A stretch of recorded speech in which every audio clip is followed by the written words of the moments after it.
Hello and good morning from Moran Press. Today I'm going to bring you some entertainment and book talk.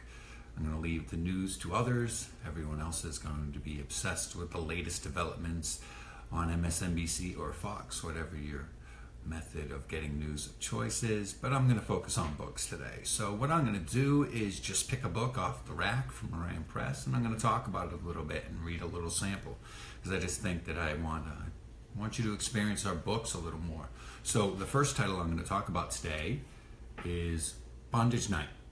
And this is a romance. And I'm super excited to publish this book.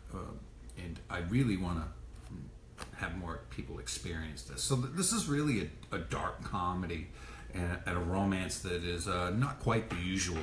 And I'll just read the tagline from the back. This is a savage, unreasonable love story for savage, unreasonable times.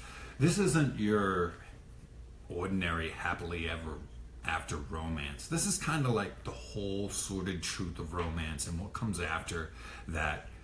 Oh, I just got a little message. Sorry about that. I got, hold on one second. This thing is skipping. Okay, so this is a savage, unreasonable love story for savage, unreasonable times. This isn't your ordinary happily ever after. This is a story that tells the whole sordid truth of love, with the warts and the ugly moments and the things that, if you tell about your love story to others, it's not going to be the ones that make the front page of the story you tell. But Gabriel includes these in this novel, Bondage Night. This is something that I was super excited to publish for that reason. I see so many of the cookie cutter romances that just gloss over and happily ever after. And that's fine if that's your thing. I'm not really into that, though I do have a few authors of that sort I read. But I prefer these dark comedies. I prefer authors that get to the heart of the matter and the heart of love, and this is one. And I'm just going to read you a little bit of the description. This debut novel shows what brought the main characters together in the first place, and it also shows the surreal, exhausted aftermath of two people that basically don't belong together, smashing together in love, and the pieces of everything that comes apart. And it's a chaotic mess. It's like life and love can be. So it's a real gritty depiction at times of the mess that love causes in our lives. Sometimes we're not prepared for it. When are we? And that can cause some absolute just insanity in our lives. So I'm going to read a little sample. I'm just going to read a little bit of the first page. I just want to have you get a sense of the feel of this book.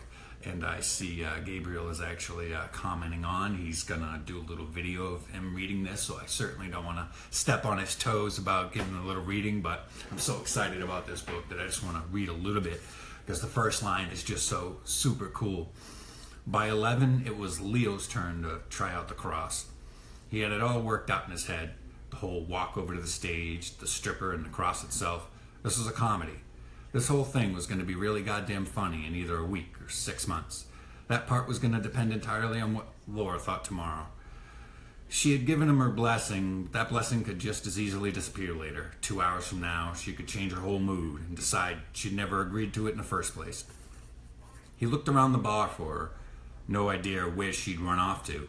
It was only a half hour ago they'd been sitting together. But he couldn't remember where in the bar they had been. The whiskey sours were legion, and they had replaced his short-term memory nicely. He tried to pinpoint the moment when everything around him had gone from the calm before the storm to the actual storm of human activity. This is one of the city's trendier college bars, very carefully designed to look like a derelict hole in the wall. Bondage Night was just one of their many little functions. Bars were just a profound waste of time and money for him. It was cheaper to get drunk at home. The music was better.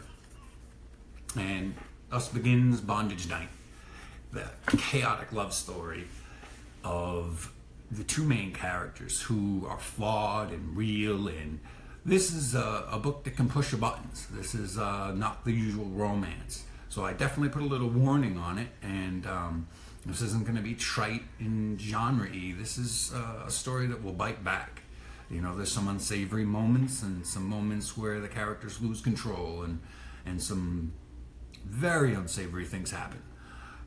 But for those that want to push the envelope in their fiction, this is a book that will take you on that ride, and will make you feel a little uncomfortable. I want to definitely reiterate that. This book, when I first read the manuscript, before I got in touch with Gabriel, I was like, wow, this has got me a little wound up.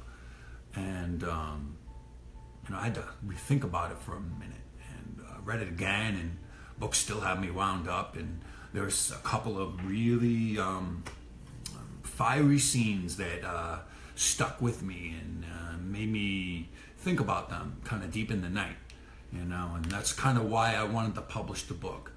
I want scenes that grab me. I want moments that grab me. And in this book, there's going to be scenes that stay with you, that remain with you, that reach out and grab you. And that's what I like in fiction. And I hope that you experience that too. Bondage Night is available in the Moran Press store. It's also available at Amazon.com in both paperback and ebook form. Or you can get a signed copy directly from the author. I can facilitate that. Message me at moranpressgroup@gmail.com, or just comment on this post. It'll be on the Facebook page for Moran Press, and I'll also post it to my personal Facebook and Twitter, and I'll throw it up on YouTube. And I just invite you to experience Bondage Night. Have a great day, and hope to chat soon. Bye-bye.